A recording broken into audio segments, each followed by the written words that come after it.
Boche gold and diamonds. Buy now, pay later. തൊഴിലാളികൾക്ക് വേണ്ടി നിലകൊണ്ട നേതാവായിരുന്നു VS അച്യുതാനന്ദനെന്ന് മന്ത്രി V ശിവൻകുട്ടി പറഞ്ഞു. സാധാരണ കുടുംബത്തിൽ ജനിച്ച് കേരളത്തിന്റെ മുഖ്യമന്ത്രിയും പാർട്ടിയുടെ നേതാവുമായത് അഴിമതിയില്ലാത്ത രാഷ്ട്രീയത്തിന്റെയും നിലപാടിന്റെയും ഫലമെന്നും മന്ത്രി അനുസ്മരിച്ചു.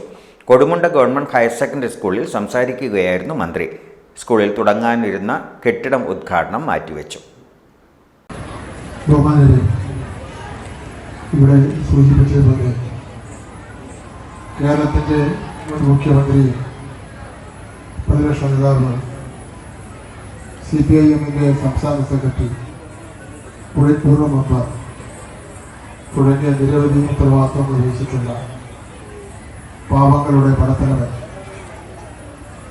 സമര പോരാളി, തൊഴിലാളി വർഗത്തിൻ്റെ നേതാവ്, സാധാരണ ഒരു കുടുംബത്തിൽ ജനിച്ച് കേരളത്തിൻ്റെ മുഖ്യമന്ത്രിയും CPIM-ന്റെ പൂർവ്വ വരെയുള്ള ഉത്തരവാദിത്വം എത്തിയത് അഴിമതിയില്ലാത്ത രാഷ്ട്രീയത്തിൻ്റെയും നിലപാടുകളുടെ അടിസ്ഥാനത്തിലാണ്. ഏതാണ്ട് കുറച്ച് സമയത്ത് മുമ്പ് അദ്ദേഹം നമ്മളോട് വിട പറഞ്ഞു.